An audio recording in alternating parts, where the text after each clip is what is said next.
everyone, tonight we are here at Sam Ash to support one of the master metal shredders from right here in Texas. Brings me great pleasure to welcome to the program a dear friend, the man, Mr. Rusty Cooley. Sir, how are you doing? I'm doing great, man. It's always a pleasure to see you. Thanks for coming out, man. Welcome back to the program. I think it's been way too long. I think the last time I saw you was at MadFest with Outworld. Outworld, yeah. I was telling Ted I had to dig deep in the archive for this shirt. Right? But I found it, and I found it to come out here and support you. And I think it's a very exciting time because it seems like, things are really, on the up and up and really high for Rusty Cooley right now. Well, man, I got to tell you, it's always a work in progress, man. You either stay on it or you get run over. It's like the best way to describe the music industry is it's like a freight train, and either you stay in front of it or get ran over. You can't sleep. I had a fabulous time here tonight. I learned a lot about your guitars, a lot about how you play.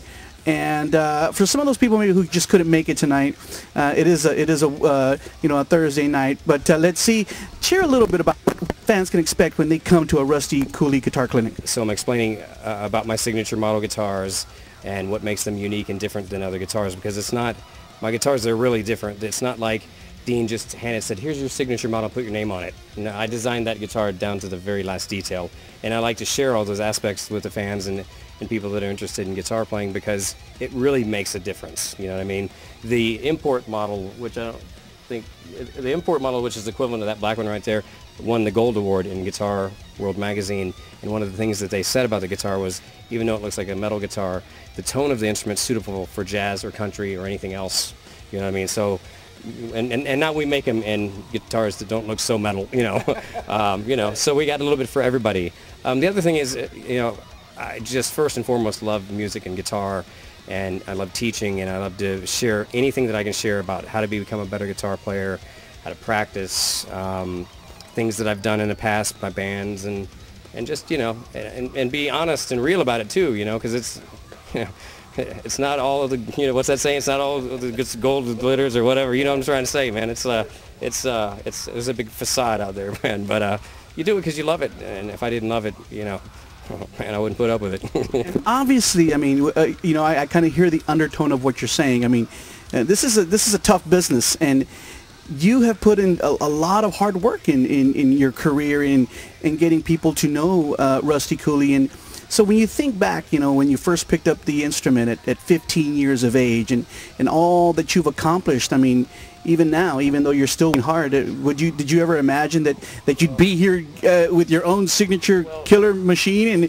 and here at the clinic? The naivety of it. When I was 15, I thought in 2 years I was going to have a record out, So I'm a late bloomer, so to speak. Yeah, I could only have hoped and dreamed, but, the way I approach things is that when I decide to do something, I'm going to do it, and the music industry is tough, and man, I struggle, and the whole 9 yards, but this is what I do. When I was a kid, everybody said, man, you got to have a backup plan. You know what I said? No, that's preparing myself to fail. Right. This is it or nothing.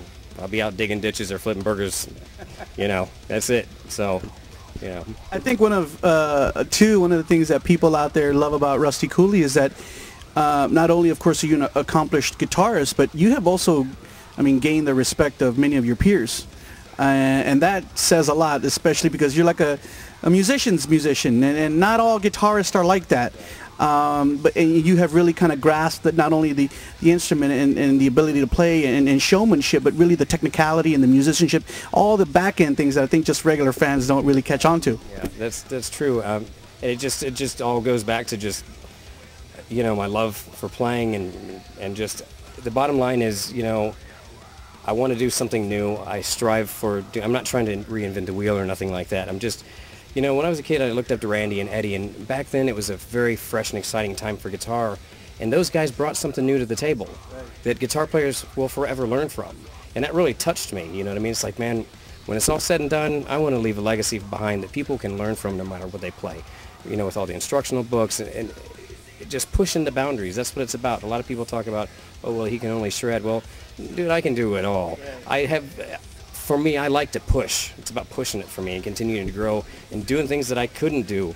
A lot of times, in my earlier days, more like in Outworld, maybe a little bit earlier than that, when I was composing guitar solos instead of improvising, I would purposely write stuff I couldn't play yet. And then I had to have it down by the time we went to record, so, you better get it down or, so it's just about pushing it and just the love for it. And I don't know, I just love to play and share and, Like one of the things you shared tonight was how you help students become faster pickers and not necessarily using the metronome, but kind of really exerting yourself and then going back and then re-exerting yourself. I thought that was very interesting. I mean, those are things that you can't hear unless you've been there. Right. It's a constant pushing and pulling, because a lot of guys that do practice with metronomes, and there's nothing wrong with them. It's just a different form of practicing it. And if you do practice with the metronome, I recommend that you continue to do that. But try this in addition. It's different. It's a different approach to it. And when you're doing these 5-minute blocks, say you're going to practice an hour on arpeggios. Well, in that hour, you're going to do 5 minutes of each arpeggio for an hour nonstop. You're building the ability to play and play and play. And each idea under that same subject helps the next one. So they all help each other. So you don't really need to practice any idea longer than 5 minutes, because that whole group of that subject, they're all related. And, if you only practice playing as fast as you can play clean, well, then you're not going to get any faster. It's like going to the gym and every week benching 110 pounds. How are you going to get stronger? Well, you add more weight, maybe you get 3 reps, and that's it. But hey, you're working, and that's what it's all about, pushing your abilities. That's the only way to get better. I'm not advocating practicing and playing sloppy. It's not go to the gig and play as crappy as you can, just seem like you're fast. It's a technique to get faster, because after you work on that pushing and pulling thing, your next speed is where it broke up before. Now you got your new speed. Now you're pushing and pulling at that level. You just keep, it's an ongoing thing, man. And tonight, you shared a lot also about your beautiful guitars, and I learned so many things about them. Can you just share, can you grab one and maybe share some of the little specs on it for the players out there who want to learn about the guitar? You have your 8-string and your 7-string here. That 8-string looks like such a beast. I didn't even want to touch it. I only touched the 7-string one. Some of the things that make this guitar unique and special and more playable than other instruments is the cutaway. The cutaway on this guitar is, it has extra depth so that you can get all the way up to the 24th fret.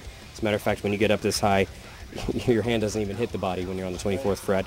And I do a lot of wide stretching and intervallic kind of things in my music, and on a guitar that doesn't have this cutaway, your hand hits and you can't do it. I mean, because if you're hitting the cutaway here and you can't, where you go, it's just, you can't do it. Right. And that's not the guitar player, that's the guitar. You know what I mean? So I've eliminated the guitar, so when you're playing this thing, it's all you. So you got a wider cutaway this way and deeper this way, but not only that, you have to have it sculpted out in the back to complement it. Otherwise, the back horn would normally go way out there, and then you're still running into, hitting that. So you have to have the complete package. The neck joint is sculpted back so that when you're, my thumb's at the 20th fret, so I can really pretty much access the whole fretboard without running into the bulky body.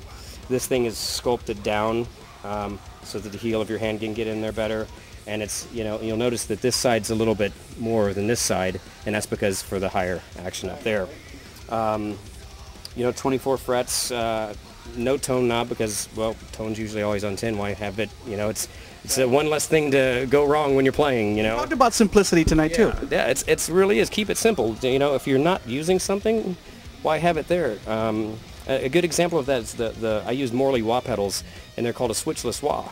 So that means when you step on it, it's on. You take your foot off, it's off. Most wah pedals have a click on it. Okay, so I'll be on stage with one of those wahs, and I'll think I clicked it on, and I'm wahing, and it's not doing nothing, but I don't know because it's on stage. And then I click it on when I think I'm clicking it off, and then it's getting all this crazy feedback, and I'm going, what's wrong with my sound? And, oh, oops, I did a whole wah solo thinking I'm cool, and well, there you go. So that thing, when you step on it, it's on-off, and that's the same thing with this. You got a volume knob. You could accidentally hit it between songs. You bump into your bandmate, now your tone's off, and it's all bassy, and you're freaking out trying to figure out what's going on here. Oh, it's the tone knob that I never use.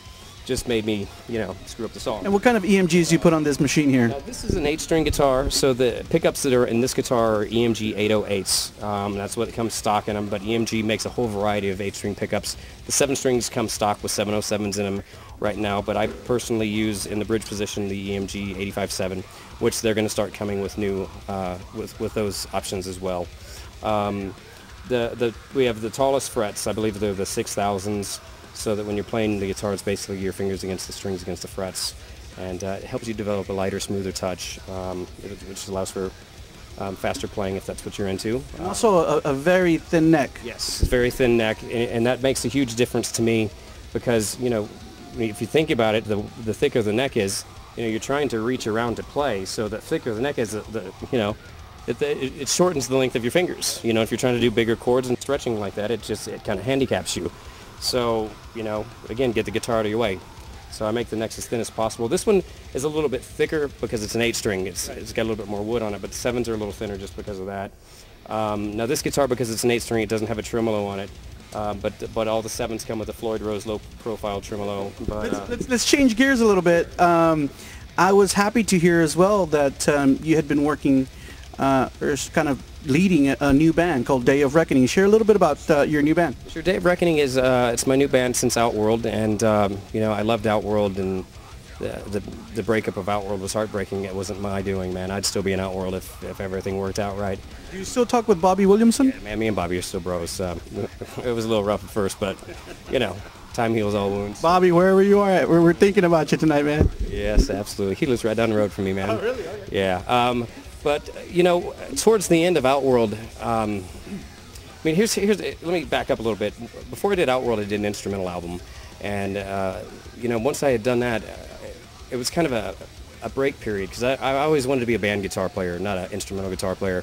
I'd been in some bands. As a matter of fact, the band I was in before that was called Dominion, which had Kelly in it. Kelly was a singer for Dominion, and you know, it didn't work, and I was frustrated, and I thought, you know what, I'm just going to do an instrumental record just to blow off some steam and whatnot.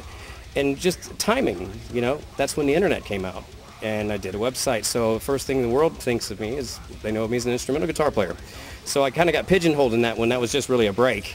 Not to say I'll never do one again, but you know, my natural progression was to do the band, and that's when we did Outworld. And it was a very dark period of music during that era. It's when doing solos wasn't cool, and you know, playing on the low strings and drop D and one-finger chords, and so I didn't have a lot of places to look for inspiration. So I started listening to heavier music, like, you know, Arch Enemy and Nevermore and Soilwork and Meshuggah and stuff like that, and man, I hated those kind of singers then, because I thought if you didn't sing like Halford, Dickinson, Day, Tio, that's not singing, man. Well, I think too, well, you talked about stigma right now, and I think also too, I mean, I think people might have a preconceived notion that you're a power or progressive metal guitarist, and that's not the case now. If you listen to Day of Reckoning, you're kind of shattering all those stigmas. And there's a good reason for that. It's I want to finish the other thing, but this is when I was, man, my favorite guitar players, when I listen to them now, they're putting out the same record for the last 20 years, and that's struck me very personal. In a personal way, that I don't ever want to be that. I want to always continue to learn and grow and do something different. Sure, my instrumental album's different. Sure, Outworld's different, and Day of Reckoning's different. But I guarantee you, strip it down, it's still me. You know what I mean? I'm just doing it in a little bit different way. If you took the Outworld EP that we did with Carlos, and took the vocals and keyboards off of it, man, it's as heavy as it can get. But what happens is when you're playing in a progressive metal setting like that, when you have keyboards and vocals like that, it kind of takes some of the heaviness away that I was going for. So when the band didn't work out, I was like, okay, I'm going to do this. I'm going to get another guitar player, just do rhythm and harmony leads, you know, because I don't have time to wait for another guitar player to write. I write so much, I can't do two equal. It's like, you know, I have to have somebody just come in and play.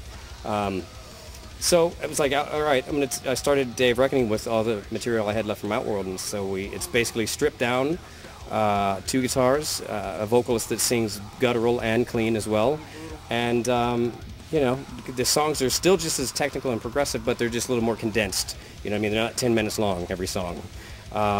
So I just thought, you know, I'm going to do this. If it doesn't work, well, I'll do something else, you know? It's just another phase. I mean, who knows, you know? The next album I might be playing in a jazz trio. No, I don't know. I doubt that, but... And I've had an opportunity to hear one of the tracks online. You can go to YouTube or on your website, you can hear it? Yep, you can hear it. If you go to rustycooley.com, there's a link right there on the homepage that'll take you to... it's called Left to Follow. Yeah. Thank you. When I heard it, I was like, wow, this is pretty brutal. It's brutal. It's technical, and it's still got a catchy chorus in it. You know what I mean? So. And I had heard that the debut CD for Day of Reckoning was going to drop last month, and then You said tonight that it's not out yet, so kind of share a little bit about what happened and maybe when can fans anticipate the release? Here's my history. If I ever do an album that actually comes out when it's supposed to, it'll be a first. Is that because you're a perfectionist, or what's going on? Man, it's the music industry, you know, restraints, money, finances, you know. My instrumental album, I started recording it with a friend who just opened a studio, and we were doing it when he had time. I was kind of like his guinea pig, you know, so it took it like 2 years to record that thing, and then when it was finally done, I shopped it, and then got a deal, and it was kind of at the end of the year, and he's like, well, we can't release it till March. This was like, no, you know, so I had to sit on an extra 4 months, you know. With the Outworld CD, it took, the first debut CD, man, it took forever. We were all having day jobs, and, you know, the way Kelly sings, you know, you got to be on, and, you know, simple things will affect your voice, and, you know, Kelly, man, it's amazing. So that happened, and then we had the EP with Carlos, man. I thought it was going to be it, and then, man, it's just stupid band stuff, man. That should have never happened, man. I'm disappointed, but, you know, I forgot what we're talking about now. When will the Day of Reckoning CD come out? Well, you know, you're right. It should have already been out. It's funny. I did my last instructional DVD that I did was called Wikipedia, and on that DVD, it says, and by the time you see this, the record will be out, you know. And that was, you know, basically right now the album is done. We're waiting to get it mastered, and we've got a couple of people that are going to try to help us shop it. And if nobody wants it, we're going to do it ourselves.